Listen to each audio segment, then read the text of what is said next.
No way. What is that? Is that really true? But yeah, I went to a poetry show yesterday. Yeah, I don't think I'm gonna do this one justice, innit? So I'm gonna try my best. Yeah. Okay. Because the way the guy structured the poem is so sick, and you know what's really sad? I didn't take his Instagram handle. He said it, and I was just like, oh, let me write it down. And then it just left. It just left my head. But I'm gonna try to get it off someone who might know where his Instagram handle is. But he done this poem, yeah, and he referred to mental health as a metaphor that his room basically started with like a leaking tap, and it became a swimming pool. Okay. So that's how, like, basically, like, as a metaphor, I know you get it, but as a metaphor of like mental health start like small, and then they develop into this big thing. But he was doing these metaphors here. It was like, he goes, cool, it started with like a leaking tap, and then he got up to there, and then he goes, at that point, he was embarrassed to have his friends over. Yeah. At one point he got even higher, so his room is filling up. So he basically stopped picking up the phone calls because he can't get a phone. Wow. So like, he's done this sick poem, yeah, it just blew me away. It was my favorite poem yesterday when I went to that poetry show. Big up Kayla as well for inviting me. Yeah, that's the one I went to. And yeah, like, he was doing this metaphor, how he even like tried to, I don't know how he said it like in a way where he tried to talk to a friend and tell him that his room's kind of become like a swimming pool, and he goes, and his friend said you should learn how to swim, kind of thing. Oh wow. So it's like, when when friends don't really listen to people's mental health problems. So it was so sick. It was such a good definition of what it means, and yeah, it was really good, man. I really enjoyed that. That's a deep one, man. Yeah. So where was the poetry show? Yeah. Oh, I can't remember. It was in Leytonstone. I can't remember the name of that place, but I think they do it on a regular, like once every month, and all of that stuff. So that's such an interesting concept, like, just to try and get people to understand, innit? But he was an open micer. So the way the show structures is like, they have the regulars or whatever. He was like scheduled to be on there. Oh, okay, and people can sign up as an open micer. So no one, like, you wouldn't even expect, like, you don't know who's gonna say what and what kind of poems they're gonna do.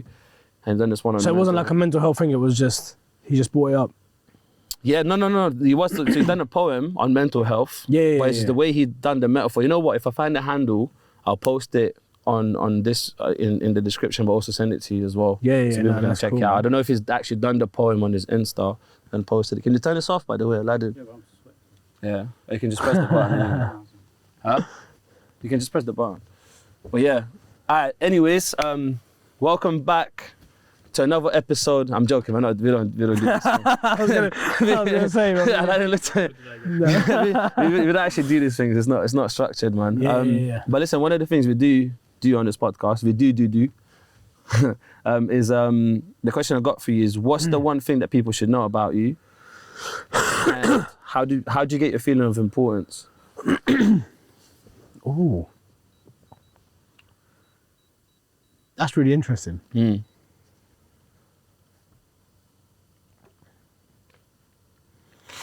What's the one thing that people should know about me? Turn it off completely, please. That's right. So, press the button.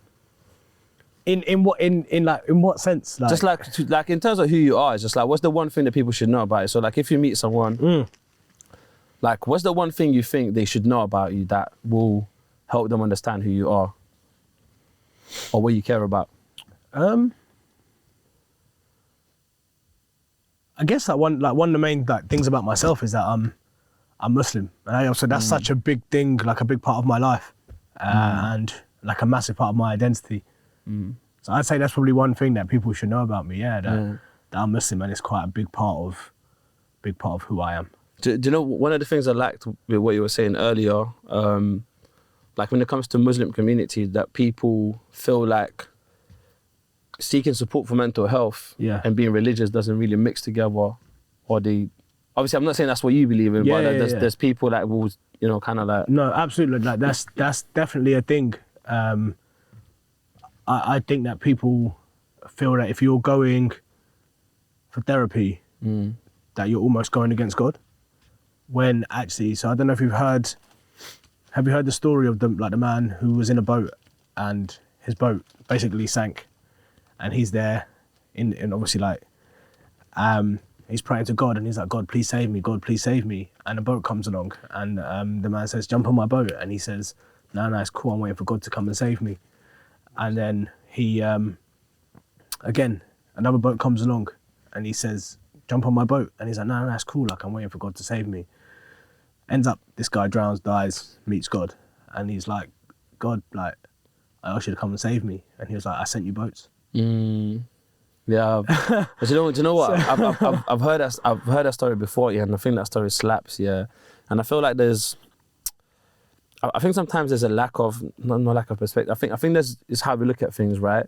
Because sometimes like things we look at is, the things we look at are always different, yeah. And depending on what lens we're using, sometimes you might see that thing that might save us, or sometimes you might not. Depending on what lenses we have, and that usually comes through experience and I guess like learning or maybe choice sometimes and trying things out to some extent. Like life is so interesting because life is so simple and so complex at the same time. I agree. And it's like it's whichever we want it to be and what are we looking for at that time, which is quite interesting. Yeah. But how do you, we'll touch on that again just a bit more in depth in a minute, but how do you get your feeling of importance? See, I'd say that I would always try and do something for other people, in terms of, but when I look at it now, it's okay. I think so at the moment, like where I'm going through like therapy and sort of trying to understand who I am and things that have happened. Like I'm very conscious of the things that I do, and I'm sort of trying to find like a deeper understanding of myself. So it's now more so like what are you trying to do in order to you helping someone? What's the purpose behind it? Like are you trying to make God happy, or are you doing it to people please?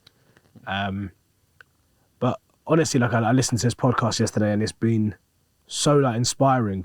And it's just, again, like it just goes back to my faith and my religion. And they're basically saying that like when we're like on our phones or we're like aimlessly scrolling or whatever, like we're looking for some sort of, like we're reaching out for something, like it's like some sort of like connection that we need. And they say that actually anything that you're like really looking for, you could find that in God. So if I'm trying to, I don't know how to word it, like if I were to be scrolling through my phone, just what am I trying to get from that? It's actually sort of like understanding actually why am I wasting time doing this? What am I looking for?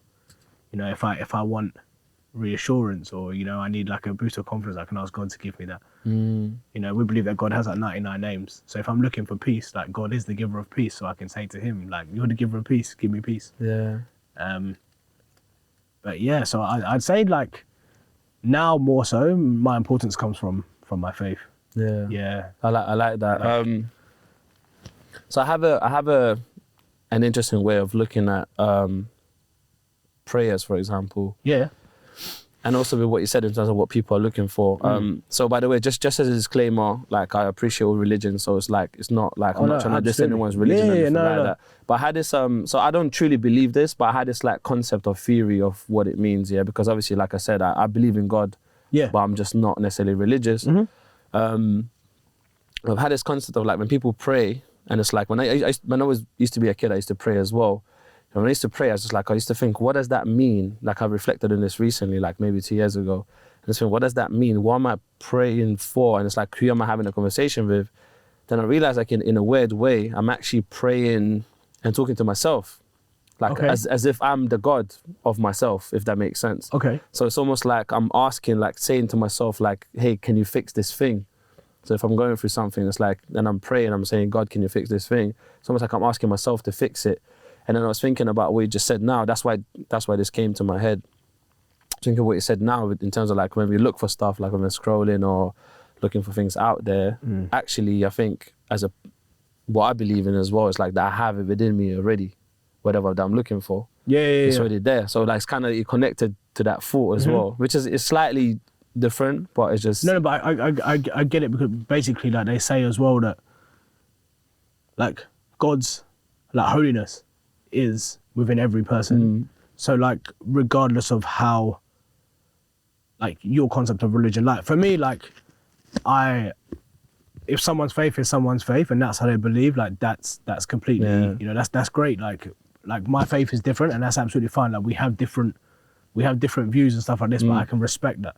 in the same way that I hope that you could respect my faith. Do you know what I mean? Like, and that's just in general. But when we say that, you know, like we have, like God created us, so it makes sense that we have like that you have God's holiness like in you. Like that's I think that's what it is. So like, you know, so like me knowing that you're a creation of God, like is a big thing. So like I'll do whatever I can not to harm you or hurt you in any way because I know that like God made you.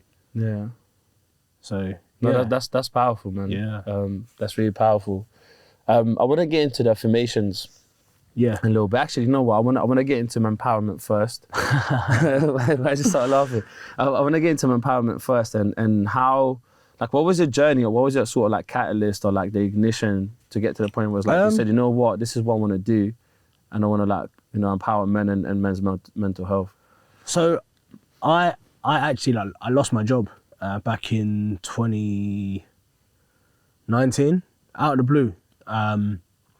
And it just, like it something never happened to me before, came as like a massive shock to the system, and I just didn't know how to deal with it. And I actually ended up falling into depression myself. Did a job for like 6 months that I didn't really want to do, found another job that was sort of like in my field, like with my like IT and stuff like this, so I did that. And then the pandemic hit and all this sort of stuff, and like, my mental health obviously had like deteriorated, like, and probably wasn't in sort of like the best place. And then I did like a mental health first aider course because I realised I was going through stuff, and I was going to therapy and trying to get the help that I needed. I was praying, and I was doing this course, like a mental health first aider course, and then like I realised that like that for me was like the biggest eye opener when I heard that 12 men a day in the UK die by suicide. Like that was it for me. It was like, nah, I need to do something to make a difference. Yeah. Even if I can help one person. But I think it's not more so now if I can help one person, it's more of a one person at a time. Yeah, and that was the concept of you know, me starting MenPowerment. Yeah. And I think it's a really powerful mission. And what I realized, and what I like about what you're doing as well, is like change starts within us. You know, like we have to be a change maker. So that if we go through certain experiences and then we start working on changing that, and then eventually we know how to do that, it's like then we can start teaching others how to do the same thing. It's like learning how to play a game in a weird way. I'm not saying that is a game. I'm just comparing it to like a metaphor. You know, if you just start playing a card game for the first time, and someone goes, "Hey, why don't you just do this?" and maybe you'll have a better outcome. Yeah. So yeah, it's kind of a little bit like that. But I'm gonna use my phone at some points because obviously I made notes of it. So I'm not messaging no one or anything like that. That's cool. I appreciate it. I'm literally with you. Oh yeah. Also, the other thing I forgot to mention is that I love your Instagram handle, and it's so simple but it's so powerful. MenPowerment. Yeah. And I don't know how that flew over Aladdin's head, but yeah. Right, cool. So in terms of like, I know one of the things you said you're passionate about is helping people. And one of the questions like people always ask, and I want to get your thoughts on this, and people always explore is, can you help someone who's like not ready to receive help? Like, is that even possible? I would say no. You can try. So there's a saying that you can take a horse to water, but you can't force it to drink. Yeah, that's it. And you can't when I look back at some of the conversations I've had with friends, trying to help them or like give them an insight on things, or say, you know, like X, Y, and Z, or like trying to help them and they haven't taken the advice, or you find yourself constantly giving the person like the same advice, and you're like, well, this isn't working. Like they're just not ready for the help. But that doesn't mean you stop. Like, the only thing you can do is remind. Do you know what's interesting though? Yeah, I think Aladdin's going to say something in a sec, but let me just say this first, yeah? Think about the metaphor, like where you can take the horse to the water, but you can't make them drink it. But if the horse is exhausted enough, or the horse has been really out there for long enough, they'll drink the water after you take them there. So I feel like maybe like I'm not saying this applies to every single individual. Yeah. But I think there are some cases where people, they get tired of being in a certain position in life and they say, you know what, they say F this and you know, they just start, no more swear words, innit? Yeah. No. we used to swear in a podcast, but we just stopped doing that. Yeah. No, what's it? I just wanted to share one movie I watched recently and I told you about recently. The Whale. I don't know if you've seen it. I watched it on Sunday. Bro. Sick. Deep. Powerful movie. I didn't like the ending. Very sad. Very sad. So it's great that you watched it so you can kind of take away the lesson that I took from it. Yeah. And for those who don't watch it, essentially the movie is about a man who loses his partner to suicide. And because of that, he already had an eating disorder, but that experience of losing his partner kind of took him off the edge. And he grew to be 600 pounds in weight, to the point where he can't walk without like any support. And like emotion is just like a very difficult thing for him. And one of the main things I took from that movie was the fact that he refused to use healthcare. He refused to be helped by the hospital. And his reason was because of the debt that comes from it. And it gets me thinking about support and help. And I believe support isn't the thing that we receive, it's the thing that we accept. Doesn't matter about how anyone helps us. Like if you try to help someone, doesn't matter about that. Are you willing to accept the support? Or are you comfortable where you are, where it's not that bad? One of the examples I told Heba earlier today when I was filming with a friend of mine. So I have like an ear problem on my right ear. And I found comfortability in just living with this. I got a medicine for it in my drawer. But it's not like a quick change. Like I have to take this medicine for like at least 6 months. I haven't touched it in like maybe 3 months now. Wow. Because I found comfortability in this, okay, cool, this is a problem, but it's not that bad. That's the key word, it's not that bad. And because it's not that bad, I'm not willing to help, accept help. That was kind of one of the most powerful things I took from the movie and how I applied it to my own life, man. Wow. But that goes back to the poem. You know, like it's like at the moment, you know, the sink is leaking. Yeah. It's just well, at one point, slowly. it's like the room's going to turn into a swimming pool. And it's like, and then after that, like the moment it turns into a swimming pool, it's going to get harder and harder to deal with it. Well, sometimes we need that. We need that difficulty to make the change. Sometimes, but then what's your limitation? You know, is it I when can't you swim. can't hear nothing at all? You know I can't swim, so boy, I need to have room to fill up with water before I need that support, man. I like how you took a metaphor and you unmetaphored it. Unmetaphored it. He says unmetaphored it, we don't talk about the story of how you know specifically how I can't swim, but yeah. Oh yeah, we don't talk about that. We don't talk about that day. Should have never saved you, right? Yeah. It's a joke. It's a joke. No, it's not. He definitely doesn't want to save you now. Bro, are men allowed to be exhausted, fam? Of course. Yeah. Of course, but we're human. But do you think, okay, so like that's what you think. Do you think the society agrees with that?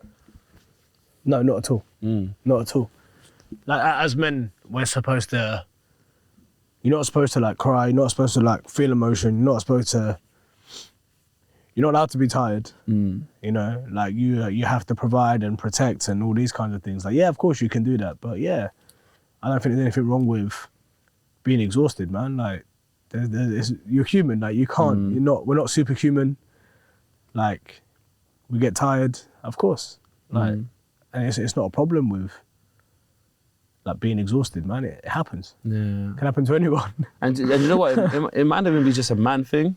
Like I'm having this like a lot of like I'm having a lot of interesting conversations around like genders and what's the difference between both genders, and then also just kind of like where does individual thing comes in. Like at what point do we look at individuals rather than what the gender is, and you know, what are the double standards for both genders and all of that stuff. Yeah. And there's a lot of interesting conversations and development happening in that space in general. But one thing I've definitely noticed that most like women do it too, but mostly men from my experience, and this is my experience, people can disagree or agree with it. Men are the ones that tend to pretend like everything's cool more than women do. Yeah. Yeah. And that's why and I think it's interesting because like, I think men built up this image of like, they're not allowed to be exhausted. I don't think men have built it. I think society has told us. Yeah, but that's the thing. But if every single man woke up tomorrow, and said, you know what, being exhausted is all right, then who's going to tell them otherwise? Yeah, of course. You know, and then do you know what it is? Aladdin, I actually figured out how to achieve equality completely. You know, people talk about equality. Yeah. The only way to achieve it is if every single person in the world woke up tomorrow morning and said, I am equal to everyone else, not that everyone else is equal to them, but if they said that I am equal to everyone else, that's how equality is achieved.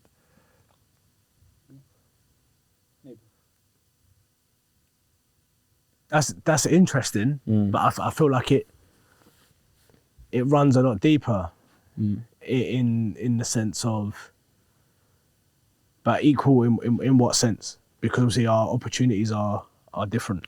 I think equal in the sense of like things that we can be equal with, right? So like maybe, I don't know, manners or I don't know, whatever, like anything that we can be equal in.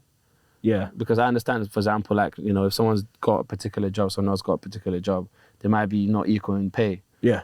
But in terms of like feeling equal as a human being, in terms of like how we treat each other, Okay. and that sort of thing. So for instance, like someone that's high up status shouldn't necessarily get a parking spot because they're a particular status, because they might go, oh, this guy's got a high status, let's not let this guy park, but we're going to let this guy park up because of that. But if the person felt equal, they'll look for another space to park, you know. That's just of course, an example. Of course, yeah. No, I agree. If there's, it like on a human level, if you scrap everything else and you look at it just from a like person to person, absolutely, like you would be equal, because that person, like I say, is like we all bleed the same color. Like that's it. Like scrap the job, scrap what you earn. Like even if you were to, like, I'm not negating anyone's experiences, but scrap life experiences and just talk human to human. Like of course we're equal. Like, do you think social status matters? In terms of, just in general, like, do you think it matters? So when you say social status, okay, does it matter to you? And do you think, you know, to be honest, I know the answer already. Like, it does matter in society to some people, not everyone. Yeah, but does it matter to you? Do you care about people's social, like, just social status or anything like that?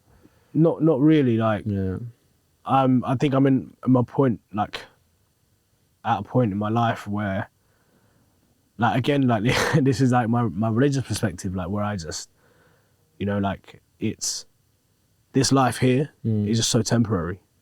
And there's another life that we're going to go to once we leave here. But that's my opinion. Not everyone, like, might not believe that. And it's just about doing whatever you can here. Yeah.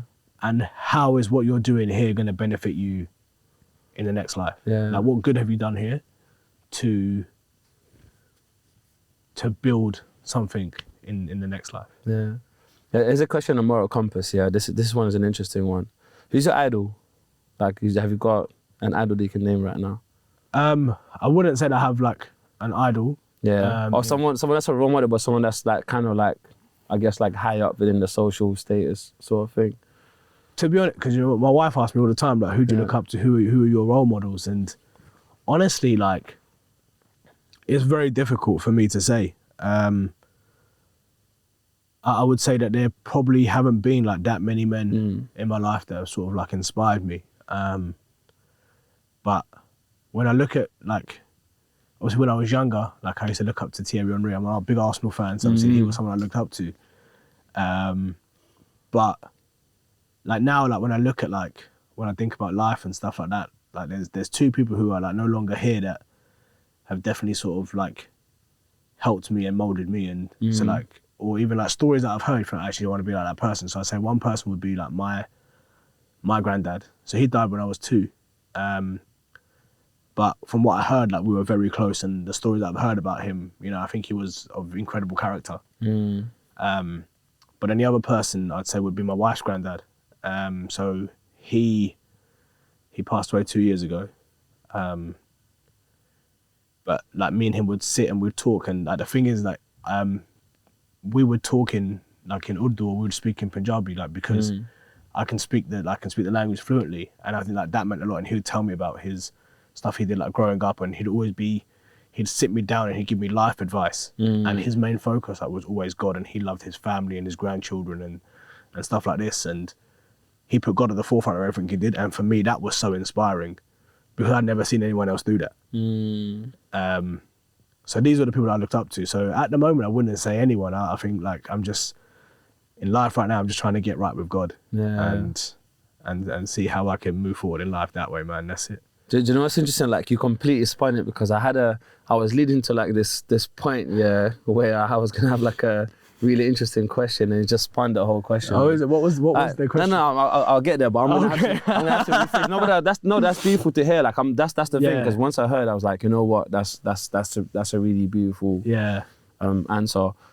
Is there someone you'd like to have a conversation with that's maybe like famous, not about, let's say someone like Elon Musk? Is there someone along those lines? Yeah. Oh yeah, absolutely. Yeah. Like, who would it be? There's one person, Justin Baldoni.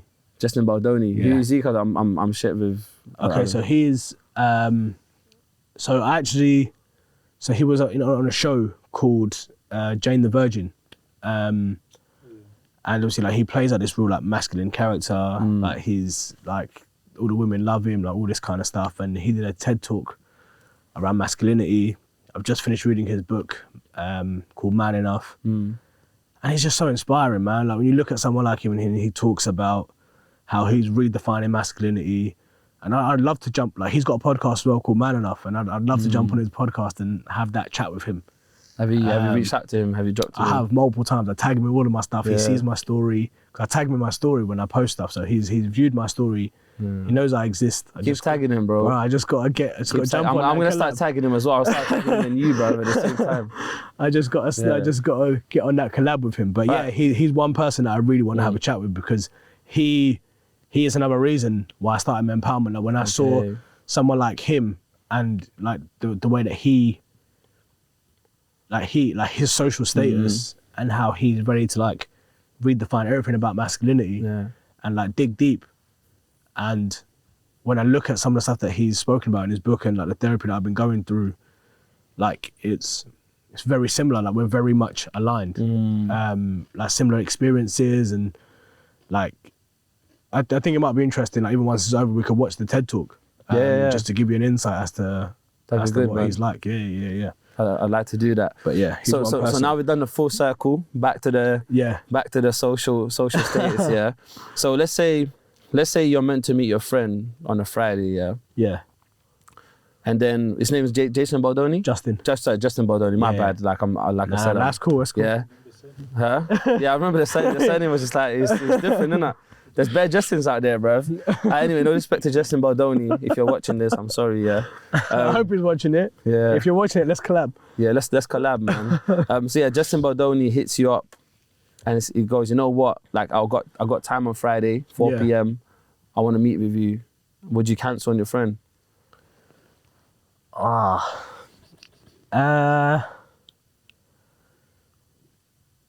Is this meeting with Justin Baldoni a once in a lifetime? Yeah, like it's just like, look, this is the only time I've got. Yeah. Then I'd speak to my friend. And just let him understand. And I'd say to him, look, it's a once in a lifetime, and for what I'm trying to do, like in terms of like MenPowerment or whatever, I know this is going to help me go to the next level.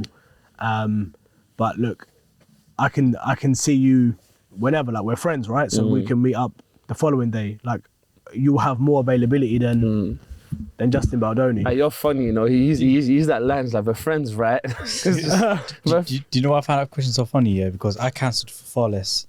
I cancelled for just not wanting to go. Yeah, no. I say, so like an opportunity like that, like it's not even in question. Yeah, because I wouldn't feel bad about it. Do you know what? I try and honour my commitments. That's the only thing. Yeah, I try and honour my commitments. So I do my best to try and honour my commitments in terms of like, you said to me, can we do this podcast today? Blah, blah. I'm like, yeah, sure, absolutely. Like, and I wouldn't, even if I felt really sick, I was like, yeah, I'm going, like, because I need to honour my commitments. You taking time out of your day, you moved the schedule, you set up that time for me. Yeah. So that's why, like, I don't try that. I try not to let people down. Yeah, I appreciate that, man. Yeah. So I'm slightly weird, yeah. Like, I think a person I'd like to have a conversation with is Elon Musk. But if Elon Musk hit me up and would have said like, yo, like, I got this Friday and I'd have to cancel with someone else, I don't think I'd cancel, you know. Yeah. I just told Elon Musk to bounce, bruv. Yeah. That's fair enough though. Like it's, again, obviously it comes down to like, I think someone said, would you rather have, they asked someone, would you rather have like £500,000 or a meeting with Jay-Z. And they're like, bro, give me the £500,000. What am I gonna do? I've got a question. I've got an all question for you as well. Would you rather this or that? Yeah, but just 1 second. Yeah, but it's either Elon Musk. Yeah. Yeah. Like I want him to want to have a conversation with me. So I want it to be a thing where like if it goes whatever, I want it to be like, yo, I'm not gonna do this Friday, but if you want to do the next day or whatever, then come. Okay, so that it's the conversation is determined by your value, not his. Yeah, but it's not. I think it should be mutual, right? I think, and I think this is where a lot of the times, and this is what I realized with social status, it's like the value is always like one-sided. So you know when people are fans of something, Yeah. it's one-sided, and that's why hence like most people, because it's so one-sided, they won't respond to certain things or whatever. Sometimes there's too much to respond to as well. Yeah. But it's You stand out. If you was to cancel it, I think we stand out because you're like, wait, no one's ever cancelled. No fan, sure. No one that is of low status compared to me has ever cancelled on me for a friend, and I think that's what makes you stand out. And I think you'll be more like not obsessed, but more interested to know who you are. Yeah. But that's the thing. But that shouldn't be that should be an accident rather than something that people intentionally do. Yeah. So for instance, the Prince Harry thing, I don't share this story often. Yeah. Do you know about the story? I know that you met him. The Prince Harry thing. Yeah. So I made Prince Harry wait for 30 to 40 minutes once. Yeah. Really? And I put other people forward. I put the regular, they would call it regular, not regular to me, but the regular day-to-day people, I put them first and I said, look, like he needs to wait outside for 30, 40 minutes. Wow. But the thing is, one thing I realized even before that, I've met a couple of people that were like a bit famous, people taking pictures with them. I don't care about the picture with them or whatever, because I realized they are just regular ass people, bro. Am I allowed to say ass? No. Blur it out. You said shit already, man. I haven't said shit. Bro, we're gonna get demonetized, bro. Demonetized, bro. It's mad. It's wild out here. But yeah, going back to do you have anything to say on that, or should I just? What about Prince Harry? Like I find that really interesting that you did that. But again, like you're absolutely right. He's just human, and that's the thing. Like I think we don't think about that enough. Yeah. That he's actually just a person. I met him 4 times. How? I met him 4 times. Oh, it's long. One time there was I met him through youth work, so there was this like some fit and fed program happening in Newham or whatever. So I went to the park. And this is before I made him wait. This is a whole different story. But anyway, so I was in the park and basically Prince Harry was coming through. You know, you get the whole media. You see the security guards walking around with guns, and obviously you can't see the guns, but you know they've got guns in there. They're all like looking like this, and you see like other 2 men somewhere far away, all their setup and stuff.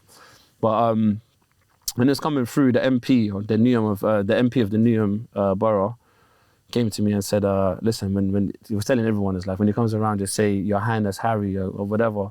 So he's coming around, someone's Your Highness Harry. He came to me, I said, man like Harry, and I went like this, I swear to God, yeah, my mum's life, yeah. There were people I've got witness. I said, man like Harry, and you know, then the little shoulder tap and that, yeah. And then next time was the time when I met him, made him wait for a bit. But it's like, Was it intentional, like making him wait? It wasn't intentional, we was having a moment. So like, obviously it was intentional, but it was intentional on purpose. Because basically it was having a moment, so it was a bunch of different like youth workers, and we're talking about youth violence. So a lot of us were like affected by either losing someone, or like we've been working with young people who have lost someone. So it's basically it's all around youth violence. So we're having this forum where we're having real deep conversations, men's mental health as well, and all of that stuff. And he came through, and I think I didn't want to I didn't want us to stop that conversation. I think it was a very important conversation. So I said, look, just ask him to wait. So just made him wait in this like old dusty hub, unfortunately. But it wasn't malicious. I just like, whoever we had there in the room at that time, I valued more than him at that time. And then later on, but he's a cool brother. And I met him a couple other times. But after that time, he remembered me, just because of that weight thing. So, yeah. But either way, you always got to be memorable, that's the thing. Yeah. Just in life in general, you've always got to be memorable. You got to stand out, man, like, because otherwise you just be like everybody else. Do you know what's weird, yeah? I low-key don't want anyone to remember me. Really? I don't know why you're laughing for. I low-key don't want anyone to remember me because I think it's easier to pass away. They can always just pass away and no one knew you. It's just like, no one gives a shit. Nah, but imagine passing away but having such an impact on someone. I know, but bro, like, imagine having impact and no one remembers you. Imagine having impact and no one knew you had impact on them and just like, you're just gone, but evaporated, fam. But the fact that you've had an impact, you'd only like, you would know and they would know. Like, he had an impact on others. That's the unfortunate thing. Because you know what, yeah? I just feel like, oh, fam. Because I just feel like we handled death. By the way, I don't say in the wrong way. You know what? I used to handle death in a particular way that didn't, it wasn't valuable for me. Where I had to like reshape the whole like way of looking at it. Where like now it's just like, I kind of like think about, would this person want me to be upset? Or like, would this person want me to thrive? And like, I think the assumption is they probably want me to thrive. They wouldn't want me to be sad. And the same with me, like if I passed away, I wouldn't want someone to just kind of be sad about it. I'd want them to thrive. And if them, you know, there's nothing wrong with grieving, by the way. I'm not saying there's anything wrong with that. And I think it's a normal process. People, I grieve till this day. But I think at the same time, it's like there's something around empowerment. There's something around MenPowerment where it's just, it's important. Yeah, no, I agree. Like it's important to, it's important to grieve, definitely. Like, and again, like you said, that comes in all kinds of different ways, man, the way people do it. And like, I feel like you can still grieve and thrive. But yeah, like I don't think there's anything wrong with like being upset. But yeah, like so when you say that you said that you didn't handle death very well, like it. No, I wouldn't say I didn't handle it well. I think I handled it like a normal person would, you know, like the whole grieving. And obviously people grieve, there's different stages, so people go through different stages at different times. And some people find it harder, some people find it easier.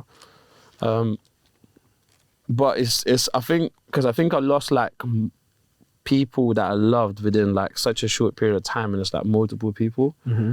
It was almost like my mind and kind of like maybe even my soul just kind of forced me to go, you know what? Like I have to find another approach of looking at this. Because if this keeps happening, like I'll break down to the point where it's just like there's no coming back. So I had to like, I was almost forced to look for another way of dealing with it, to the point where I just say, you know what, actually, like death is just part of the process. It's like death gives meaning to life. Yeah. If death didn't, and this is really, for some people it's hard to understand, if death didn't exist, life wouldn't exist either, because it's just eternity. There's no such thing as life. If you live forever, life doesn't exist no more. It's just eternity. Yeah. So death gives meaning to life. But do you believe that there is an eternity? To some extent. So like, for example, like I'm thinking about universe, right? So we live in a world, and by the way, my views are like very different, but we live in a world where like something has to be created out of something. Okay. But when I started playing around with this new idea of things can exist without being created, and it's very hard to comprehend, because even when I say it now, my mind can't comprehend that, because my mind is so used to just something being created all the time. Yeah. What if something's just been in eternity without having to be created? I'm not sure I understand. Yeah, so that's the thing. So I understand what I mean, but I don't think it's possible to articulate that, because how do you explain... So you just think something just exists? How do you explain eternity? Well, I guess obviously eternity is something that's just going to last forever, right? But that's the thing, you said last forever as if it was created in the first place. Yeah, so... Huh? Pardon? But that's the thing, but this is what I'm saying to you. What if something doesn't have to be started or created from something in the first place? If something exists for eternity... It has to it must have started something. Yeah. But I mean, it must have started at the very beginning for it to exist for eternity. But it's the thing. Eternity is everything. Like, this is why I don't understand what I'm on. Like, go on, give you an example. Yeah, okay, so I believe that there's a hereafter. So the way that, so like they say as well, that when you come onto this earth and you recognize people, you connect with people, it's because you've met with them before. Right? And that's in like, so we have like this place called like the world of souls. So prior to being put on this earth, we might have chilled in the world of souls. Like prior to here, like we might have connected on like a real, like on a much, like beyond the surface. Literally, like honestly, we've connected like beyond the surface. And so when we've been put onto this earth, we've come here again like to reconnect. But I believe that there is a hereafter. So when we were put here, like, there's God has like he's put us here and he said, right, I've sent you to earth, and then he's obviously created the hereafter. So he's created heaven, he's created hell, and he's basically said that you will go to one of these places once you leave earth. So he would have had to, because if you go back to like Adam and Eve, like they were in heaven, right? And then they were banished from heaven, sent here as a test, and so heaven existed years and years and years ago. So for me, because there is a hereafter, like heaven already existed. God created heaven, and we were just meant to be there. And then obviously Adam and Eve were sent here, and then everyone else was sent to the earth, and so eventually we'll get to go back to the eternity that we're meant to be in. So that would have had to have started for us to come here and then be able to go back there. Does that make sense? It makes sense, but why does it is it possible that eternity was never created? No, because I feel like if something lasts forever, it would have had to be created. That's like saying like someone who's immortal, for example, for them to live for eternity, they would have had to been created. See, do you know what the problem in that is? This is the thing, and this is where I don't believe anyone is going to be immortal, but it's the I'm thing. just trying to give like a concept. This is where I'm stuck, and this is what I meant when I started saying that eternity thing, yeah. And this is where I'm stuck. I get what it means, yeah, but I'm not saying just you. Like every single person I've shared this with, no one else gets it. I'm really interested, and it's completely fine. to know. But the thing is, I can't articulate. Listen, do you know what the problem is, yeah? The problem is this is why I talk about science and how I think science is BS.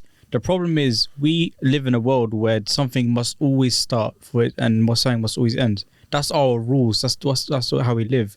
And to comprehend something that doesn't have a start or beginning is out of our we can barely even understand it. The same way it's hard to kind of know the difference between a million and a billion. Like they say, what, 1 million seconds is like a week and 1 billion seconds is like 35 years. Yeah. So like we live in a world where there must be a start and there must be an end. Everything starts, everything ends, and everything has a beginning. That's how we live, and that's what we understand. But we are so limited. Like I told us to start, I guess we had on a while back. I was thinking about the universe and how big the universe is. It gets me thinking, like there is known to be at least 6 dimensions. We can only comprehend 3 of them. So I'm kind of pissed off that I was born into a race of such little ability that the human race is like compared to the universe and what other species are capable of. I was born into this part of shit. Like, I'm kind of pissed about that, you know what I'm saying? So, like, for us to understand what you're trying to say, Leo, we can't. And if we can, it's very, very difficult because we live, we understand, like, I don't know how long you've been, I don't know how old you are. I'm 22. So, for 20, you know what I'm saying? For 22 years, 30, 31 years, we've lived by these rules. And for me to delete these rules out of my brain and put new ones in, it's like an impossible mission, close to impossible mission. But you know what, the thing is, like, I get what I mean. I just don't know how to explain to other people because what I mean is more of it's an understanding that doesn't have an articulation for, because it doesn't exist. Like, as in, like, it's not something people are familiar with. Yeah.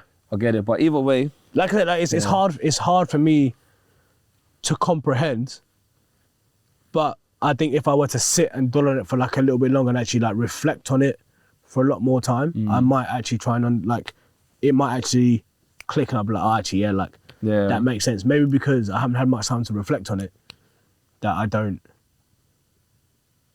can't quite comprehend it. Yeah, it's an interesting so an eternity is just an eternity, but it was never created. Is that what you mean?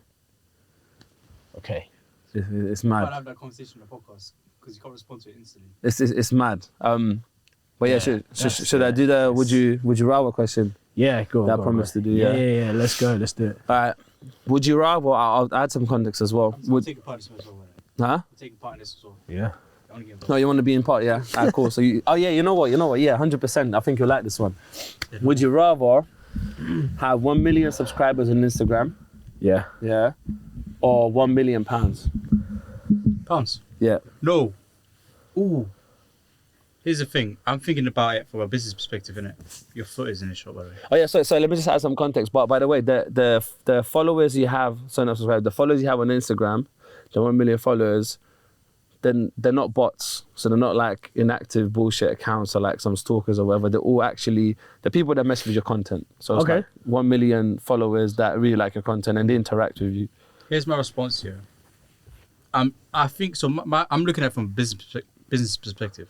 Like which one of these can be turned into an asset easier, the subscribers or the pounds. Yeah. And both of them equally can be turned into assets, right? So because both can make more money.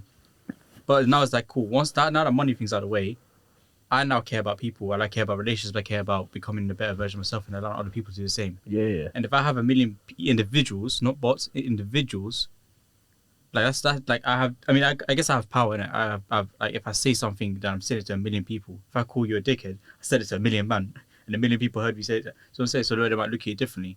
So I have a lot of power. And with that power comes great responsibility, and then I have responsibility to share a powerful message to the world and support a lot of people and give them that. Yeah, so I'll take the 1 million subscribers or followers, sorry, for that reason.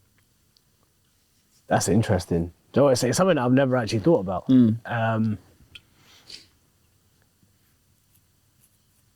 the £1 million obviously could help you make a load of difference if used in the right way. But then again, so could that 1 million followers, because if you're sending out a message of like mental health or whatever, or like you're inspiring people, that means like so much more. And if you're giving that message to like 1 million people, that message can go further and further and probably increase the followers that you have, which would in turn increase the revenue that you make. So you'd probably better off having the 1 million followers. Yeah, that's interesting. Yeah. But £1 million could make a lot of difference in terms of you could, like I said, you could go and like be the best version of yourself probably with that £1 million. You can invest it. So quickly, sorry. To be fair, if I had £1 million, I could buy 1 million followers out of both. But that's the thing. But the 1 million followers you're gonna buy, they're not really followers. There's a bunch of bots. No, but I can buy advertisement for a thing that I'm doing that I believe. But even then, and buy that, eventually even then, bro. Listen. It's capital, isn't it? So here's another. Like, I'll share my thoughts on it in a second. But just before I share them, there's kind of like is it a rhetorical question? No, it's an active question. Like if someone told you they'll give you £1 to follow them, would you follow them for £1? Oh shit. Okay. If someone told me they'd give me £1 to follow them, yeah, like would you follow them, regardless of what their content is? I don't know if I do it for £1. I'll probably just follow them. Okay. How long does the agreement last for? But so that if someone's like, okay, so what type of content do you hate the most? Or you dislike the most? So that's weird content. That kind of stuff is diabolical. I don't know. I sort of just try and stick to content that I'm like, especially like with like MenPowerment and stuff like that. It's sort of like focusing on people who are like similar to me.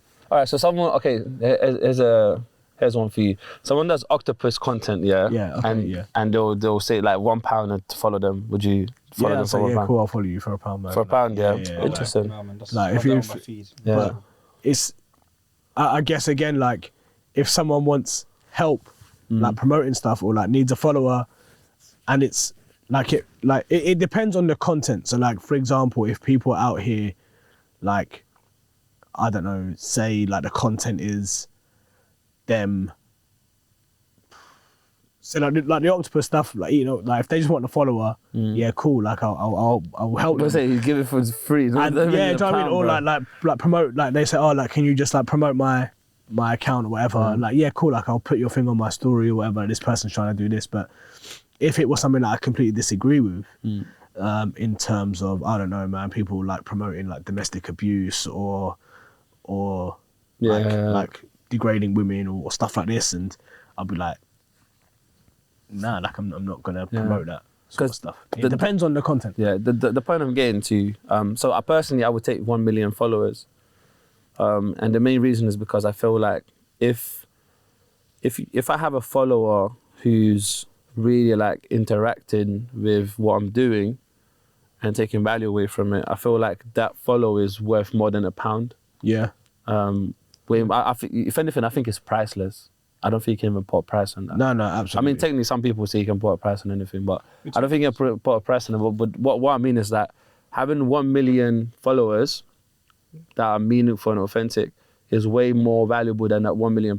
I could probably make the £1 million anyways through the 1 million followers. That's what I'm regardless. saying. So You can I'm probably kind of looking at a thing like revenue. I agree on that. I agree that the million followers is more valuable, but in the economy that I live in, which is more valuable, which is more, I want to say profitable, because with more profit we can make more change, right? So I'm looking at it from that perspective, which is more valuable.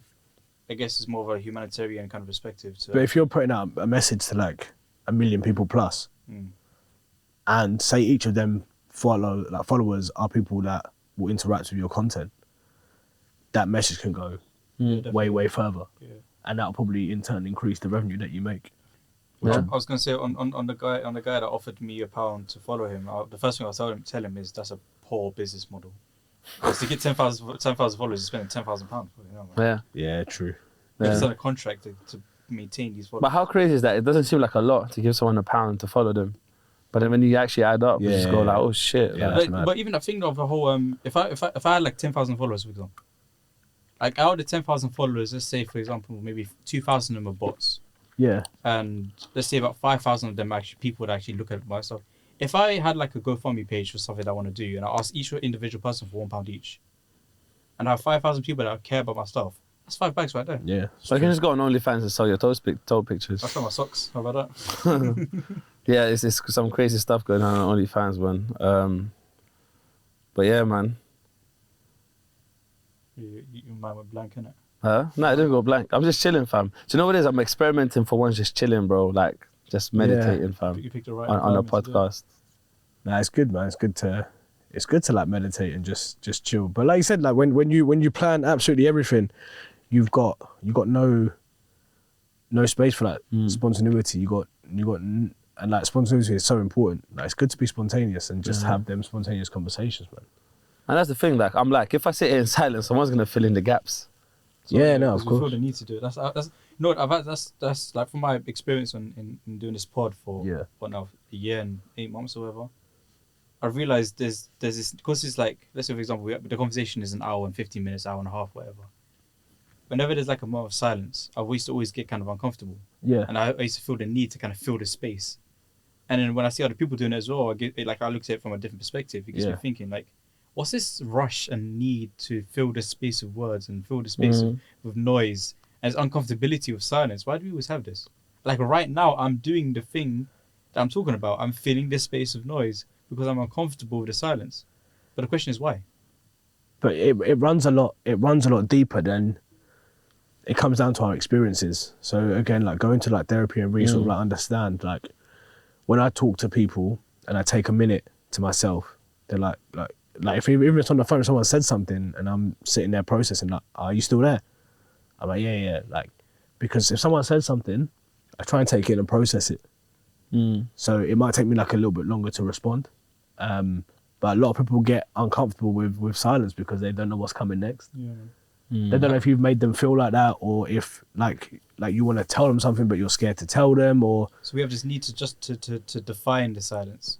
Like whenever we find ourselves in a particular silence, we feel the need to kind of say why. What's the purpose of the silence? yeah. And not just accept it as the fact that it's just silence. It's not purposeful. It's not meaningful. It has no meaning. It just exists. And it's not necessarily a bad thing. It's not a bad thing or good thing. It just exists. Yeah, it's there. Why can't we let Well, something the exist? interesting thing is you can't fill the silence. I mean, you can't fill the space. It's impossible to fill the space. Like, Metaphorically, yeah. either way, it doesn't go nowhere. You're not filling anything. It's just you are, if anything, you're just thinking that you're filling the space, but the space is always a space. And the space can always be there and just but anyways, philosophy 101 or 102. I'm going to digress, but one of the last things I wanted to touch on you actually just reminded me of it before I start wrapping up is therapy. So I've done some therapy last year. Yeah. I found it valuable. I didn't do it for too long. My problem is that I come from the industry where I've done that type of work. I'm not necessarily a therapist, but I've done therapy similar work. And I think for me, the challenge was like when I know what the person is doing and I know like how that process works, I found it more difficult to do it. But however, it was super valuable for me to discover there were particular things that from my childhood I've developed, how they kind of carried on into my this is the conversation this is Yeah. I'm well up for this How- conversation. Yeah. How it carried on into my late adult life. Yeah. And without me even realizing, and that's when I was just like, oh my God, like I've built this way of carrying myself and living because of my childhood experiences. I find it really interesting. But yeah, man, let's talk about therapy a little bit. Therapy for me is like, okay, so when I first started going, like I've had a couple of different therapists and stuff, and like for me, like when I first started going, it was a case of like I don't need to go to therapy, like I'm all good.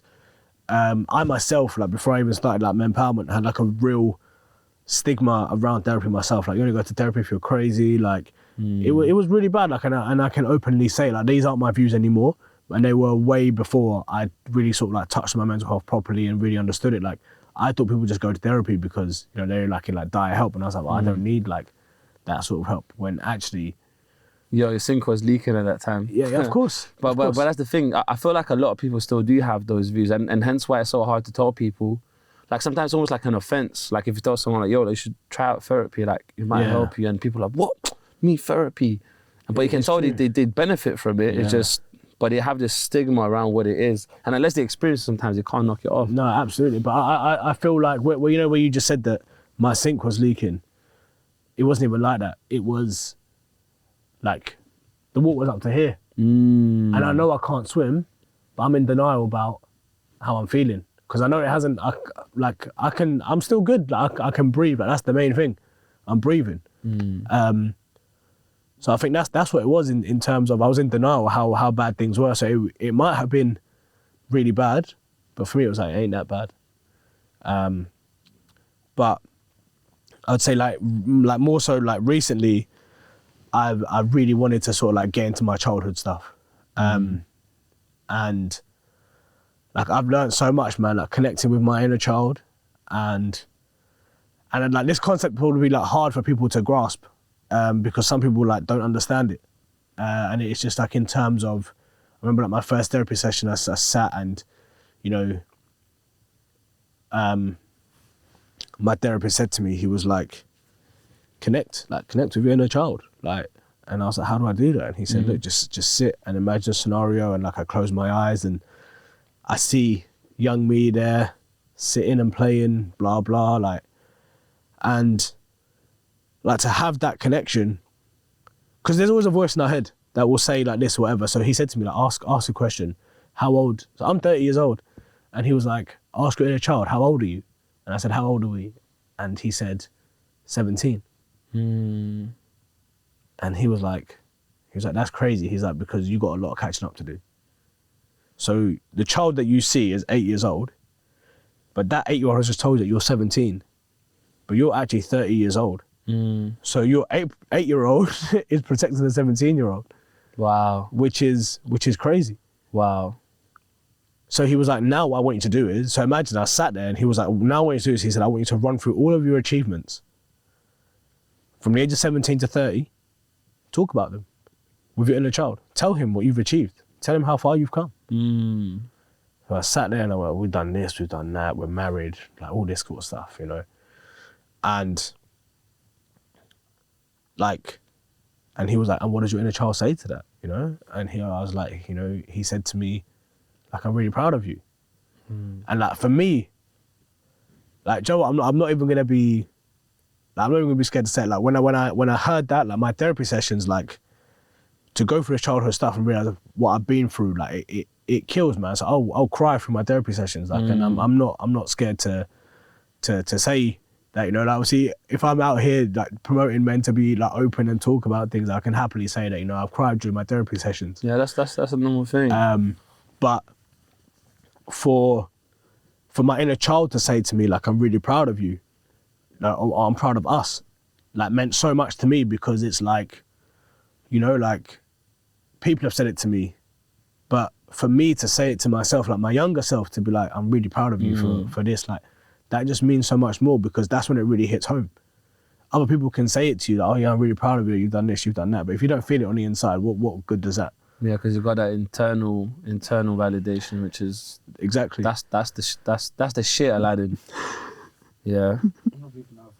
Yeah, nice, alright. It's alright. No money for this episode. Yeah. But that's the thing, and it is like when you look at some of the habits that we pick up and the things that we do, and again, like it goes back to what we're reaching for. Like, so for example, someone who, like for me, when people obviously I don't drink, I don't smoke or anything like that, right? So, when people do drink or when they do smoke, like people tend to smoke when they're stressed, and they go, so what are you really reaching for?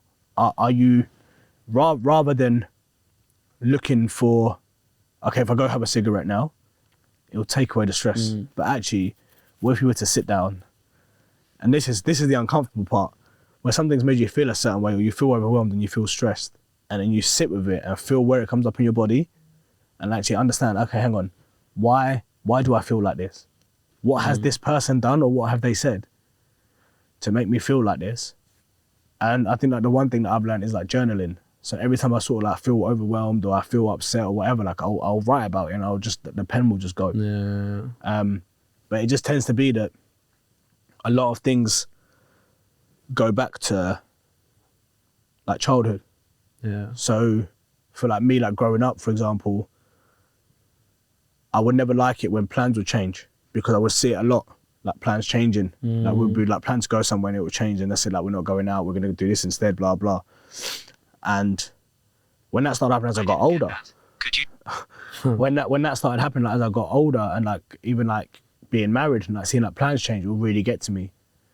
And it's like, why am I reacting in such a manner that, you know, my plans have changed? Because I was so used to plans changing when I was young, and I didn't like the fact that plans were changing. And they're still changing now as I got older. It's like, hang on a minute, how can I work on this to make... But that's the tough part, because you've been doing it for so many years. And that's what I realized as well from mine is like, basically I from my young age, like I learned how to be independent. Yeah. And that was my takeaway from the therapy. Like I was so conditioned to do everything by myself and not accept any help. It's just like, regardless of what it was, it's always, I'm trying to do everything myself. And because I've been doing it for so many years, and the same with you, it's like when you do it for such a long period of time, then you become aware of it. And then now making that change, that's the difficult part, because the auto response is always so strong to just go and do what you've been conditioned to do. And especially like, you know, if you've been conditioned to something for 2-3 years, it's much easier than pretty much your whole life, you know? But I think you have to do the uncomfortable part, and the uncomfortable part is getting to the root of the problem. Because if you're always numbing, like by going on your phone, like trying to get like a dopamine hit of like Instagram or whatever, or like drinking or smoking or eating sweets or something, like it's giving you, there's something that you're avoiding, and the longer you avoid it, the harder it gets to heal. So you got to do the uncomfortable part and sit with how you're feeling, which is a lot of like not many people do. And I remember like my first therapy session, you know, like my therapist said to me, he said like, Umaar, like I'm really proud of you. You know, he said like you haven't walked into therapy with me. He said you've leapt into it. He said you've leapt into this.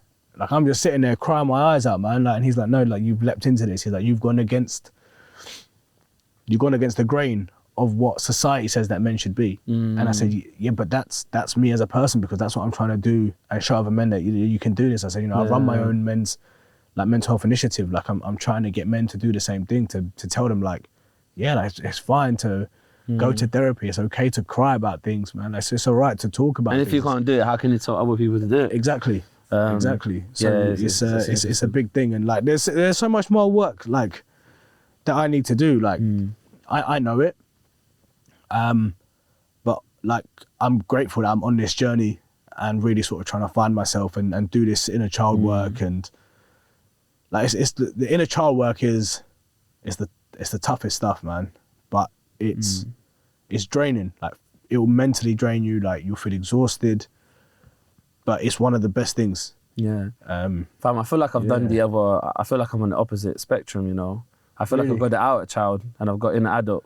And my inner adult is that I don't tap into that one. It's just there, bro. You know what I'm saying? Like, I feel like I'm 15 every single day. No, seriously, I swear to God. Like, if you ask people at work, like how I am in general as a person, it's like I've got the outer child and my inner adult somewhere there, just chilling. Really? Yeah. That's an interesting concept, man, because I've never heard anyone say that. Yeah. That's why I'm so like, I don't really give a fuck. Like, I get, this is the thing. I keep explaining this all the time because people take it out of context. I care, but I don't care, if that makes sense. Like when I say I care about people, I've got empathy, I've got sympathy, but I don't care about bullshit stories people make up about things. Or like, you know, stupid things people go into, like, oh, what's the fashion thing? Someone's wearing this, or like, oh, my boss at work told me that my trainers don't look nice, or, you know, shit like that. I don't give a shit about all of that. Yeah. So, but that comes with like a little bit of the outer child. It's like kids don't really care about many things. I think the outer child thing I kind of I'll share that with you, and kind of the way I see it is, what is a child, right? Mm-hmm. Like, what is a child? A child, from my perspective, as a metaphor, is someone who has not been molded by, I call them precepts, innit? Like precepts, like things that, like rules that and ways of living that people have set out for you. Okay. Like things that we don't question. They haven't developed the belief templates yet. Yeah, belief templates. No, not religious ones, but just as in like, okay, what is truth? I always say truth with a quotation mark because I don't believe in truth. I believe in a perspective. But that is a child to me. A child to me is someone that hasn't been molded yet. It's like clay. It's like raw clay. Okay. And then, so to tap into that, I think that's what your therapist, maybe that's what you meant by tap into inner child. It's become the clay, the raw clay again. Don't be a vase. Don't be a cup. Don't be a mug. Don't be signed up. Don't be a mug, fam. He's not even mean to like. It's just No, but it makes sense. Don't be a mug, fam. Don't be a mug. Don't be a mug. Be raw clay. Be sand, and then build yourself. Yeah. Society is what built you. From the age of 1, 2, 3, 4, 5, 6, society built you, because you didn't have the ability or the mental capacity to kind of build yourself. But now you do. So now revisit and go back to that. And don't accept these rules that have been set out for you. Bro, you just said something. You just reminded me of something. This is what I've been trying to drill for the last year, and I forgot about it completely. Redefine stuff. Yeah. The action of redefining is so powerful. Listen, I can give a definition to this phone. In a week's time, I can redefine what this phone means to me. Do you know why? And it's such a powerful thing. We can redefine everything, bro. Do you know what the problem is? The reason why we just accept the fact that something's defined, because they know better. Those people tell us the rules. Our parents know better. Our teachers know better. Our bosses know better. That kid that's a year older than me knows better. So we just don't accept. We don't question it. We just say, okay, that was for sure. Was it last episode when it said, "What the fuck is a tie, bro?" Yeah, before that, exactly. Yeah. What the fuck is a tie? What is that shit, bro? Bro, when I edited that episode, I'm thinking what the hell is the purpose of a tie? What is a tie? What's that? Like a flimsy no, but what is a tie, bro? It just hangs there. What is it? What purpose does it serve? We saw Boris Johnson and David Cameron and all these big people wearing ties. But them never ask what a tie is. They just put it on. Yeah. Put it on. And they just accept it because they know better. So I must do the same thing. But did they put it on because they knew they can get something by putting it on, or they just put it on just for the sake of putting it on? We don't know. But we don't know. We don't know. But just going back to what you were saying. So, you know how you're talking about the being a mug. Yeah. So, but they say that your fundamental years. They say like, show me a child. Like up so you're from when you're born up until the age of 7, like they're your fundamental years. Yeah. So you show someone like see that person from 7 years old, you can tell their future already because that's what they were built on. So if you like, that's what it is. So the whatever it is, them key years, you know, like you'll grow up taking them into the future, if that makes sense. So all the things that you were saying. I get that. So I agree and disagree at the same time. So I agree that is a future, but also disagree that it has to stay as the future. So that's the empowerment bit, right? It's like, and that's the thing. That's the rarer circumstance where some people, like, obviously, you'll know what their future is based on their childhood, but then some people overcome that, and they overcome that through three different factors, based on the environment, based on the decision making, and actually decision making comes last, based on the environment, based on who is giving them knowledge and if they're accepting that knowledge, and then decision making. So I think those 3 different factors play a part. Nah, definitely. You mentioned drinking earlier, yeah. So like, basically, let's say prior to 2 years ago, like maybe I had a stage where I was going out, let's say like 16 to 22, maybe 23. Then after that I was chilling. I was focusing on certain things. I wasn't really going out. I might go out like twice a year, 3 times a year, maybe 4 times max. And that's a very small amount of times to go out.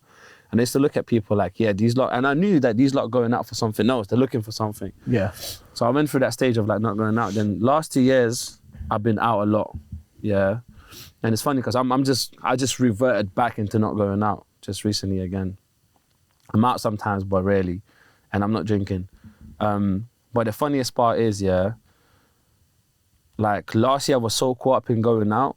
I was that guy that was maybe looking for something or lived a different lifestyle, and I completely forgot about the normal lifestyle. And recently, like I'd go on my phone and people I was going out with, the people, the group of friends that I had, not all of them, but some of them would be out, and I'm seeing the stories, they're still out there. And I'm like, you know what, I'm so happy I've disconnected from that part of the world, because I was so caught up in it and I was on autopilot for so long, and I thought I need to be out. And it's actually like, it's really hard to understand what that thing means until you stop doing it. For instance, understanding what a good night's sleep does until we start doing it. Mm-hmm. You know, because if we're so used to like not getting proper sleep every day and just going through, we think it's normal. The way we are functioning, we think it's normal until we see the other side of it. And we go, whoa, yes, it's completely. if I slept for a bit longer and I had a routine, wow, my life is amazing. It had so much value. So it's really hard to see the other thing until we stop or start something. When you're complacent and you're comfortable where you are, again, it's just that not that bad kind of thing, isn't it? It's just not that bad. Yeah. I've had, like, if I have a bad sleeping pattern, I'm not dead. My back hurt a little bit, maybe I'm yawning at 4 p.m. or something, but I can live with that.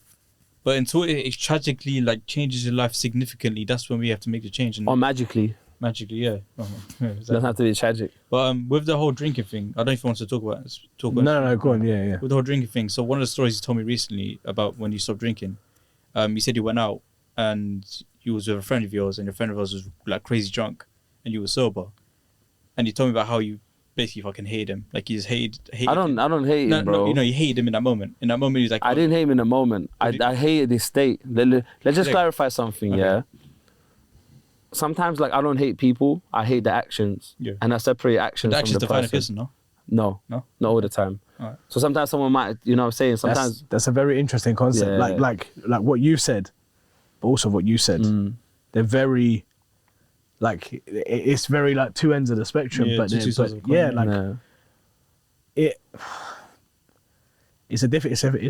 a difficult one. Yeah. Like you can, like for example, like again, if I were to put this into like a faith term, like it's like hate the sin, not the sinner. But that's the thing. Like, so like, I get that. I understand. That's obviously what he's saying right now. Yeah. But what defines us as individuals? Our choices. Okay, so listen. So have you seen people change in life? Yeah. Okay, cool.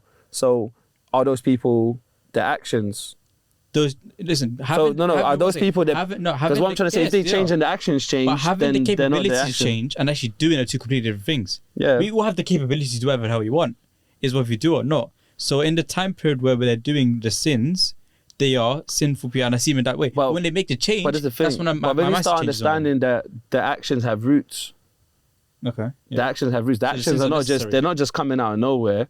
Like usually when people are committing certain actions, they have roots. Yeah. Whether people are conscious or unconscious of it, they have roots. Yeah. Because once they're conscious of it, they'll stop it. Yeah. Because they realize. Not all the time. But it tends to be that when like I said, every action comes from something. Like there's something that's like deep rooted or whatever. But once, say like for example, you actually realize, okay, like I'm on a night out. Okay, why am I here? Okay, maybe things aren't so good at home, or I'm not happy in the job that I'm in, so I come out to drink, and it numbs the pain of the job that I'm in, or numbs the pain of like, how hostile my house is. It gives me a chance to be in a different environment.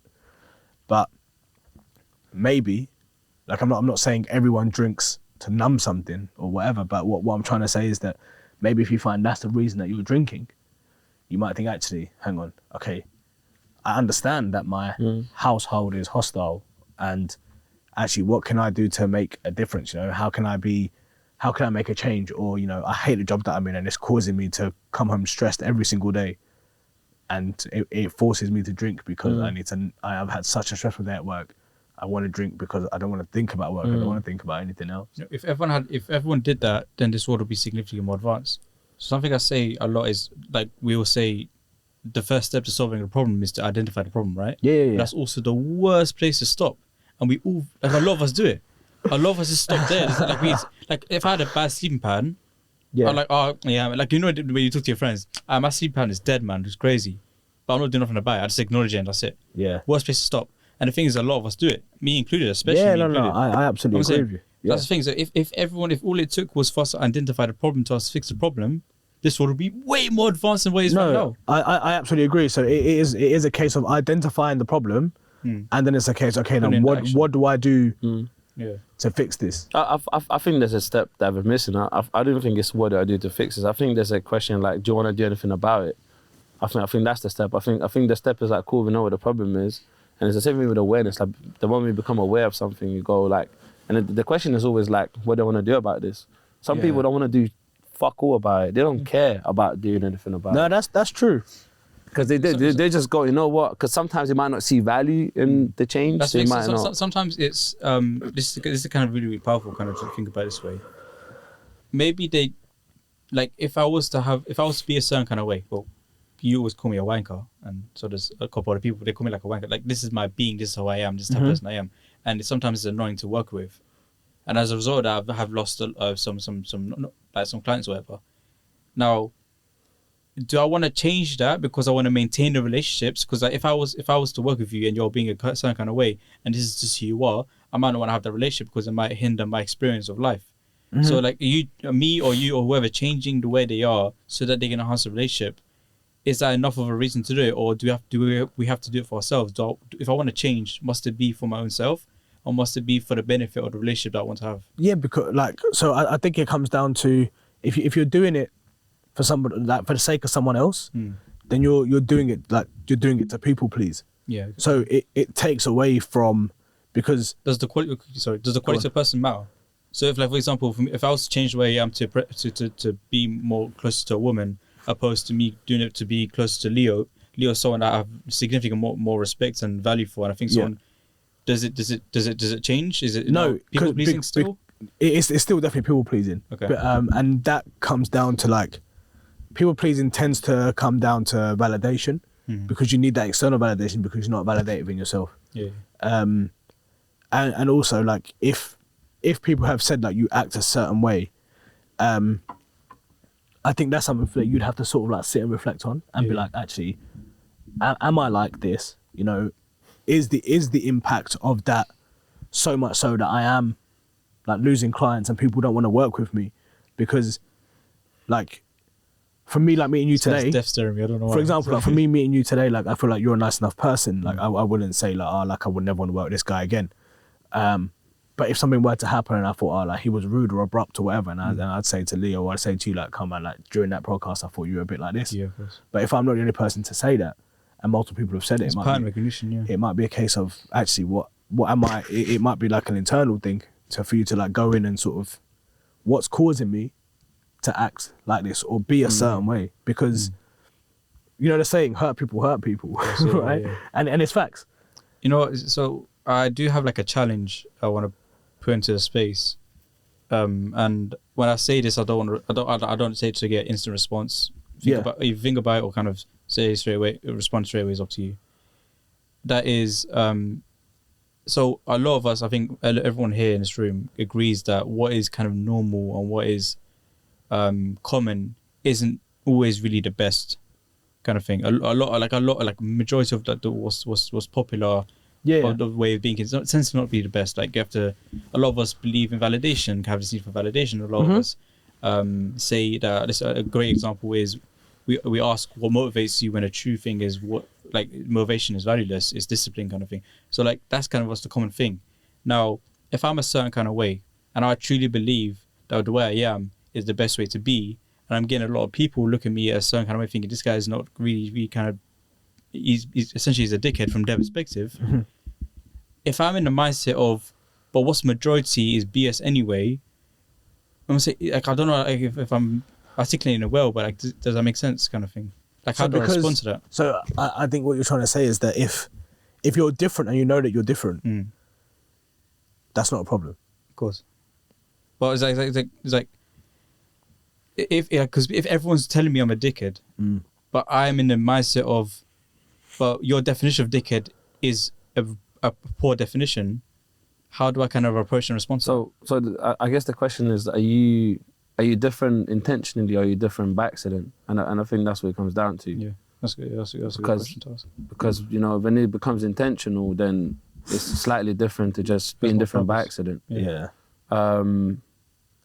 But you might not even, you might not even mean it, and you might just come across a certain way, and people might think, oh yeah, I don't really like him. Because even like the whole thing of like, must I like, if a lot of people are telling me I'm this kind of way and I should be should be something else, if that change is not true to myself, should I still change it?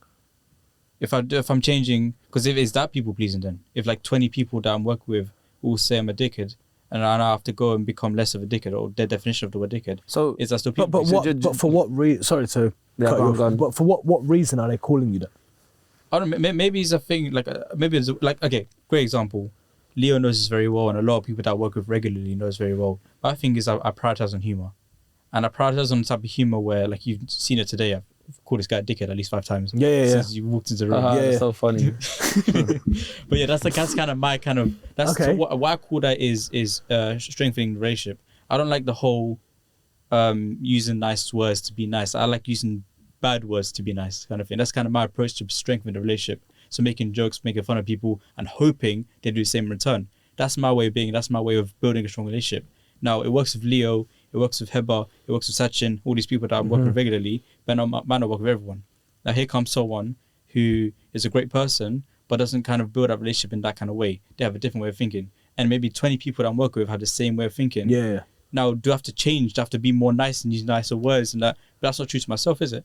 True to myself is me being disrespectful with positive purposes. Yeah.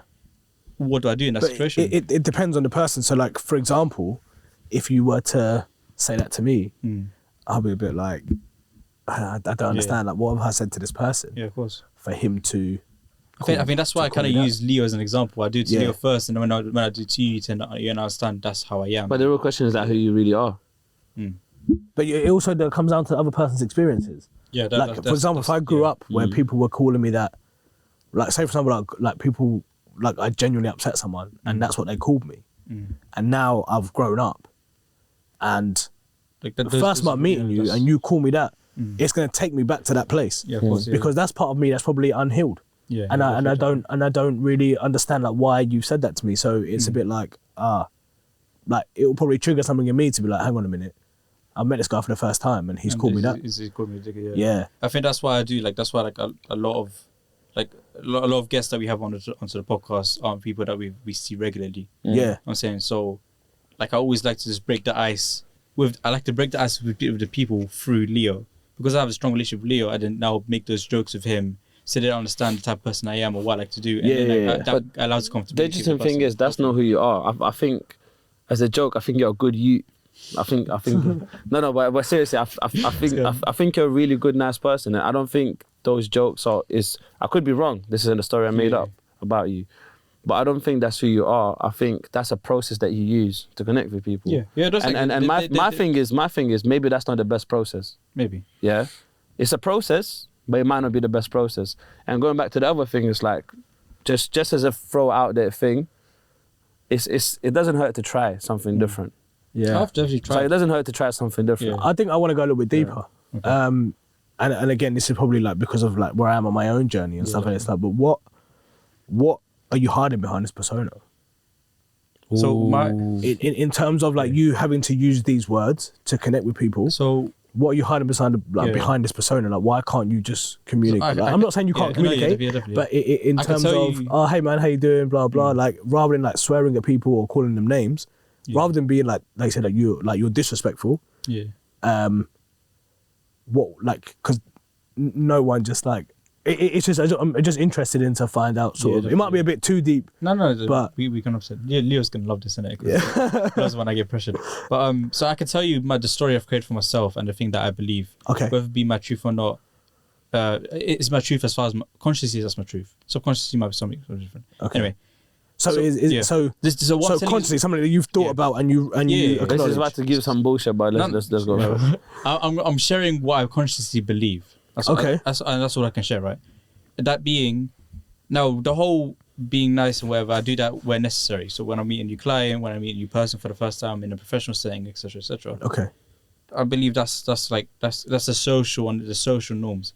Now, what I believe and what I am, the way I am, I dislike, like it's a weird way of saying it, but I dislike popularity. I dislike popular things. I dislike things that everyone does. So a good example right now is the whole thing of men and women and how men and women are different.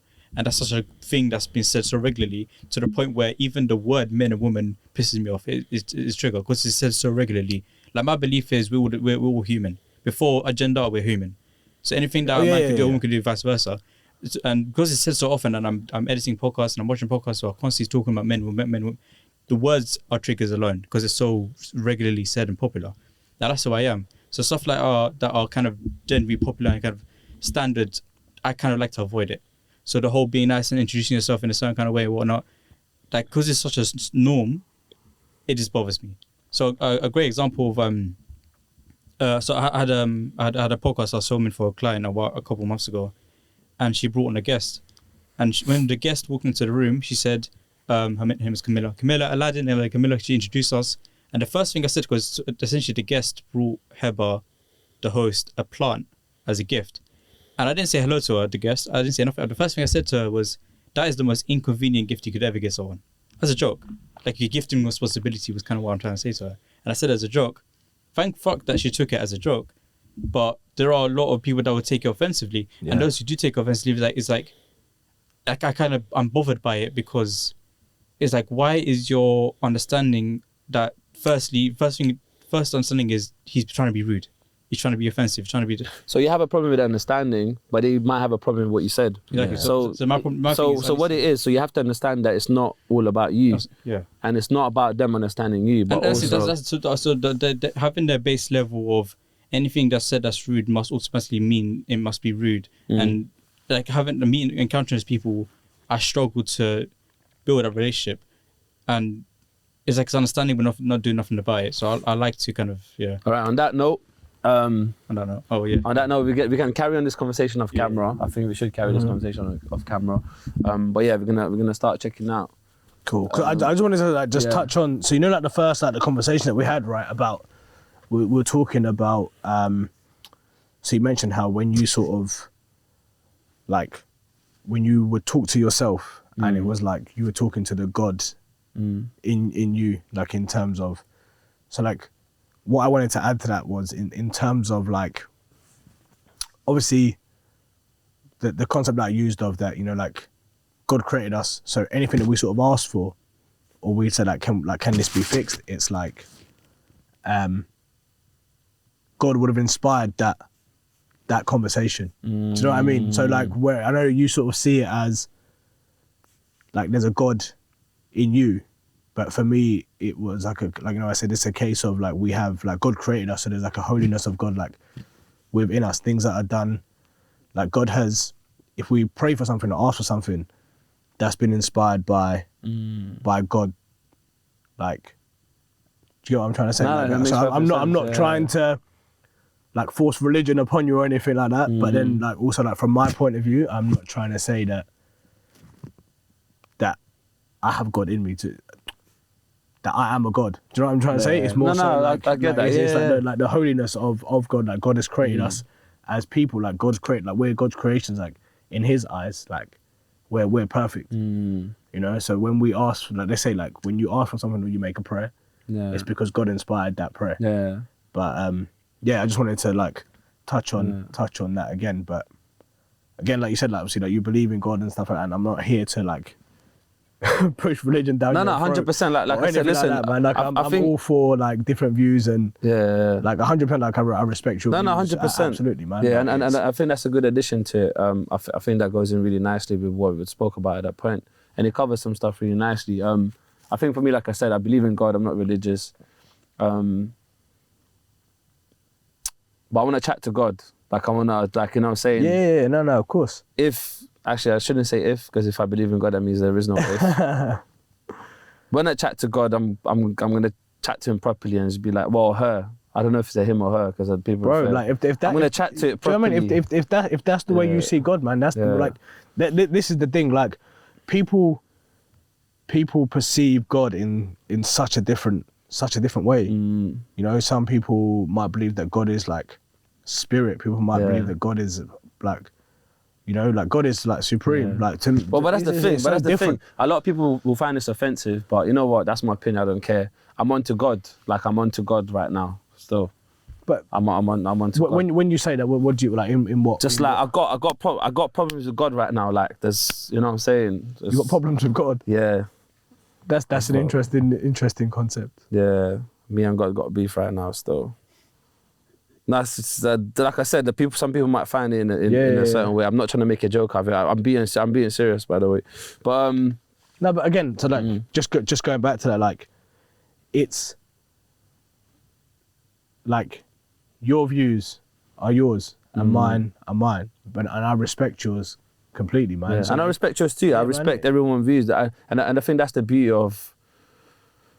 I think that's the beauty of being able to have an open conversation. Yeah. Two people who might have slightly different views, and I think that's gold. Not many people can do that, and it's a rare thing. Yeah. Like, but there's also, I don't feel like there's a need to be upset by everything. Like, you know, like you're not out here mocking what I believe in, and like vice versa. Like I'm not doing it. So like it's if you said like, you know, like for me God could be a woman, like that's great, man. Like it's do you know what I mean? 'Cause no one knows. I mean honestly, and this is me not saying this to please people or anything like that. I'll speak my mind. Yeah. But honestly, I admire people that are religious personally, because they're in a state that I don't want to say never be in, but they're in a state I can't reach at the moment. Like, you know, religious people are in a state I can't reach at the moment. And I don't know if I'll ever be able to reach it. And when I look at them, and I admire that, I think that's a beautiful thing. But I'm happy to say as well, like, right, like, just because, like, I'm wearing this hat or I've spoken about my faith, no way am I the best Muslim. Like, I wouldn't even say that I was religious. I'm just out here trying. There's a lot more people who are much more pious than I am. I'm a massive work in progress, man. Like I'd still say now, like I'm a massive sinner. Like only God knows what good and what bad I've done. Even some of my good deeds might have been bad ones. Do you know what I mean? I don't know. So I can't sit here and say I'm pious or I'm religious. I'm a massive work in progress, man. I'm just, like I said, I'm doing whatever I can to try and get right with God. And that's the main thing for me. And it's just what I can do to sort of help others, and because it's that concept of, you know, if like you're God's creation, why shouldn't I be treating you with respect, you know, or what can you do to help someone? So like just being like nice and kind, and that maybe goes back to the conversation that having with Aladdin around why is it that you would greet someone by swearing at them, for example, whereas you like it's because someone might take offense to that, whereas if you were to, you know, say to them, you know, my dear brother or my dear sister or whatever, and actually speak to them that way, it might be taken in a different perspective. So yeah, it's just about what you can sort of do to help others, I guess. It's interesting. So yeah, like we do need to wrap up, but it's interesting. Cool. Like I had a phase like not long ago, like 2 weeks ago, where like I was just like shouting Aladdin. I was like, "Yo, my bro, what's good?" Whatever. 2 weeks gone by, I was like, "Yo, you dickhead, bruv." I don't know what it is. It's a toxic relationship, bruv. You know what I'm saying? It's toxic relationship, fam. Bare toxicity out there. But my bro, you know what? Actually, can you do me a favor? Can you check out this question, because I feel like the way you ask is better than me anyway. So, and then I'll do the last one. That's your responsibility to improve your method of asking. Anyway. Shut up, man. So there's 2 checkout questions. He will do the second one, I'll do the first one. Okay. The first one is essentially a promotional-based question. I like to split into 2 parts. The first one is, what do you want to promote to the audience that we have that belongs to you, something that you're working on, maybe it's MenPowerment, maybe something else, whatever, an event. And the second part of the question is, what do you want to promote that doesn't belong to you? So it could be a book, could be a movie like The Way or whatever. It could be someone that you think is like something that's completely, that you don't benefit from, that you think people should know about? Okay. So it's a two-part question. Okay. So I think one thing that I want to do, like definitely promote that belongs to me, is MenPowerment. And the thing that I guess like the message I'm trying to put out from MenPowerment is that, like, first of all, like it's okay to talk about things when they get too much. Like it's okay to be exhausted, you know, like you said earlier. I think it's good for especially men from, like, you know, minority ethnic backgrounds to be able to open up and talk about things. And it's like MenPowerment is really a case of opening up, telling stories, but also, you know, trying to break away that stigma from the communities that we live in. Yeah, as well as just sort of like promoting like good mental health. So like putting out affirmations and stuff like that, giving everyone that Monday reminder, you know, like a good way to start the week. Like I put out one Monday and it was, you know, like the affirmation was that, you know, I'm deserving and worthy of love, especially from myself. And I had a couple of message me and say, look, I really needed to hear this today. You know, even if you can make a difference like to one person. But like I said, the mission is one person at a time now. It's not even just one person. It's just one person. It's like a compounding in it. That one person may help another person. That's it. That's the goal, man. So, and then the more people that share it, obviously more people see it. So I love that a lot. yeah, so it's just about really growing, man, and just like collabing with people. Like I love talking to people, especially like I love the deep conversations. Like, honestly, I could sit and talk. This could go on for hours. Yeah. But I hope we can carry this conversation on like once the camera's off, man. For real. 100%. For real. And one thing I want to promote that's got nothing to do with me would definitely be Justin Baldoni's book, Man Enough. It's helped me redefine my masculinity. I want to write this one down. It's helped me redefine my masculinity, who I am, and how much you know work I need to do on myself, and that it's okay to go through things. But I think it is key to acknowledge what we're going through. It's the orange one, yeah. That's the one. Yeah. And it's key to understand like what we're going through and what causes it. Because it's all like, and I think one of the toughest things I've learned in therapy is that once you're conscious, like there's no going back. Wow. That's why ignorance is bliss sometimes, isn't it? Absolutely, because once you're conscious, there's no going back, because you're like, oh, hang on, I did that, but I did it for this reason. Damn. Yo, that's actually very powerful. That's actually insane. Like I've just had like a whole experience in my head just by that one quote. Yeah, now we need to get Aladdin conscious, so you can't go back. How long have I been unconscious for? Wow. Yeah, and that's the thing. When you realize how long you've been unconscious for, and that stuff you've been doing unconsciously, it's a shock to the system. You're like, wow. Something I told Leo recently, like a discovery I made with myself, and it's come from experience. But one of the most depressing things in the world is realizing someone else is paying too late or understanding it too late. Wow. Like I've really recently started taking more responsibility in my home. Oh, I've done it for a couple of years now. Yeah. But it's only recently the way it became like a lot of responsibility with the bills and whatever. My dad was not in the country at the time, and I only now realize how much he had to kind of suffer in terms of taking care of a home. Like, but it's like he's been doing it for about 20 years now. Yeah. And only now I understand, and it gives me like I almost shed a tear once I fully understood this experience. It's like a really depressing thing. But it's also like, I mean, it's not. I guess it's not too late to act. It's too late to understand, but it's not too late to act. Yeah, and I'm sure he'll appreciate that now that you've done that. It took him 20 years for him. So, yeah, but the fact that you've learned, like it's a massive deal, and that'll mean a lot to him. Like when I deep it, like my dad came over here from Pakistan in 1984, and when I deep it, like he left the whole country. He left his whole family. Couldn't speak the language. Yeah, same. Come over here. Had 4 kids, provided for them. We like, thank God, man. Like, you know, like our parents aren't perfect. Do you know what I mean? But I thank God that I never ever like went without. Like, yeah, like when I look at some of my childhood experiences, and I'm like, yeah, okay, like this, but this is what has molded me. But I can't. Like, I thank God that, you know, like my dad might not have been there like emotionally all the time. But you know, like when your parents become aware of that as well. And they're like, you know, maybe I could have done a little bit more and stuff like that. But it's good, like, for it to be acknowledged. But yeah, like, once I thank God that I actually never went without anything. But like for someone to come to a whole new country and be able to do that. Yeah, it's insane. Yeah, Especially back then compared to now. Now, like we have a lot more. Like, there's many ways to make money now. Like, it's like one of the things that Gary Vee said recently that really stuck with me. He said that a lot of people believe young people are entitled, when in reality we're not entitled. They just have a lot more options to make money compared to back then. Now it's like you can make a YouTube video and get and pay your bills with that.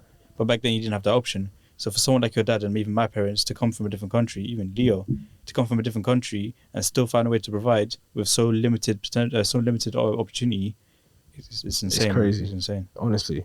It's really powerful. And then you like realize that actually, man, like they had to do that in order to like give me opportunity, like now to be able to thrive. You know, I've been to university, man. Like, do you know what I mean? It's crazy. Like, yeah, man. You know. But last but not least, so when you have a chance to say something to 8 billion people. To a billion people? 8 billion people. 8 billion people? Pretty much the whole world's population, but Aladdin likes to keep it specific. So just in case for the I was gonna say valuable friendship, you know, I just wanna. Is that the only reason why you're doing it? Huh? Is that the only reason why you're doing it? Nah, it's just so I can avoid the conversation afterwards. Why do you say 8 billion people, bro? Why do you say 8 billion people, bro? You should say 8 billion people, bro. At some point, it doesn't slap the same it doesn't sound the same if you don't say it like that. It doesn't. Huh? It doesn't. Yeah, but anyway, so when you get a chance to say something to 8 billion people, what message are you gonna put out? What do you want to say to them? It'd be a couple things. Like it just be sort of like things that would help you in the future, like don't shy away from being uncomfortable. So in terms of like, if you understand that there's stuff going on inside, sit with it, heal it, and be conscious. But the one thing that I would say, and I think is one thing that I always try and do. So the message I would like to send out to 8 billion people is that always do good, because it will come back to you in tenfold. So the more that you do good, the more good will come back to you. Yeah, and I think that's a great message. Probably ended up with this camera, but it's fine because our camera died. But yeah, man, either way, I appreciate you coming down there. All the way from Hertfordshire, Hertford or Hertfordshire? Hertfordshire. Yeah, but yeah, no, thank you for having me, it's man. like an hour out, innit? So something like that. But hour and a bit, yeah. I used to go near, it's also near Harlow, innit? So Harlow, yeah. It's like I used to go Harlow here and there, so I'm familiar. But yeah, man, bro, we're gonna have to probably do a part 2 at some point in the future. No, for real, man. This was real, like, this was good, man. It was real eye-opening. Real spizzy, bro.